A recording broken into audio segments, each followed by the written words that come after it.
Hi there. I'm really excited to show you this new product today. It's the Z20T from Toshiba. It's a brand new hybrid tablet that I think has the potential to compete very well against the Microsoft Surface Pro 3. The Z20T is a hybrid device, meaning that it comes with a keyboard, this one here, and it just simply clips together to become more of a laptop style device. The thing about a hybrid device like the Toshiba Z20T is that the keyboard is really just an accessory. It houses a big battery that doubles effectively the runtime of the tablet.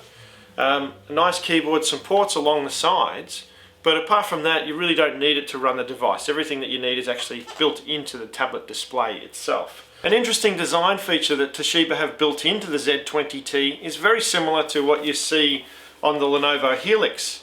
You can actually dismount the tablet itself and mount it backwards onto the keyboard, like so that you can use the device as perhaps a video screen or a presentation screen. Just looking up close here, you can see that there's a whole host of ports on the keyboard and on the tablet itself. For example, we've got two USB ports there and an Ethernet port built into the keyboard base. We can charge directly through the keyboard, so charging both the battery in the keyboard itself and the battery on the tablet. But on the other side you'll see that we have some real legacy stuff here. We've got the VGA port and the HDMI port there, a mini HDMI on the device itself as well as a mini USB. Now what that effectively means, of course, is when I go around doing training and work in the boardrooms all across Australia, most boardrooms still have a VGA connection. So this means that I don't need to carry a dongle, and I guess that's a bonus for a lot of people because it's built right into the hardware. Now, one of the great things about the Z20T is that it's powered by the latest generation Intel hardware, namely the Intel Core M series processors. Now the Intel Core M is equally as powerful as the last generation Haswell processors, but there's two big bonuses about having a Broadwell chip in this device. The first one is that the battery life is much longer than the previous generation. So there's always been improvements in battery life. Broadwell is no exception.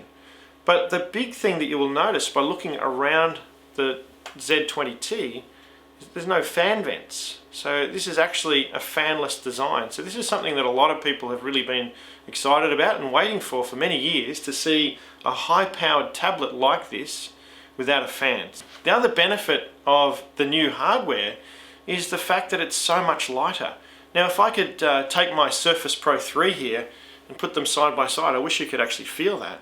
But the Z20T is actually around about 100 grams lighter in this form than it is in the Surface Pro 3. Now I think that the Surface Pro 3 is well and truly light enough to be a fantastic device for what it is.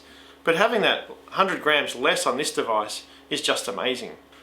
On top of that, unlike the Surface Pro 3, the Z20T from Toshiba will come with a 4G LTE optional inbuilt broadband modem. So that means effectively you can put your SIM card from your local carrier into this device and get on the internet without having to muck around with hotspots on your mobile phone.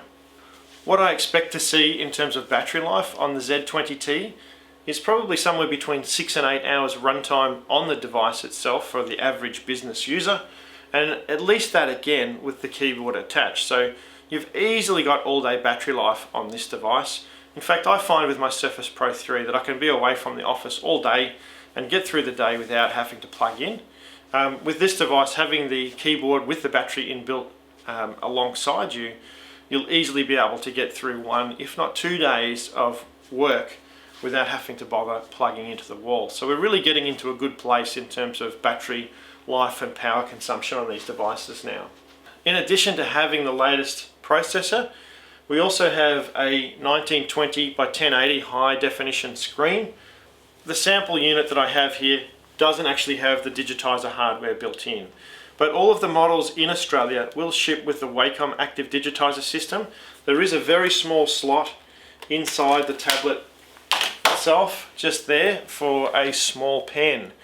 I would imagine that the kind of pen that's going to come in that device is probably something like the Samsung Galaxy S Pen, something small and skinny like that. They're not really fantastic to work with on a long-term basis, so you'll probably want to use something like maybe one of the Toshiba pens or this Motion pen that I have here. It's a Wacom pen that will work on these devices in Australia. So we'll have the ability to do our handwritten note-taking in OneNote and to do our document markup in Office and those sorts of things with the pen, as well as the handwriting recognition system that's in Windows 8.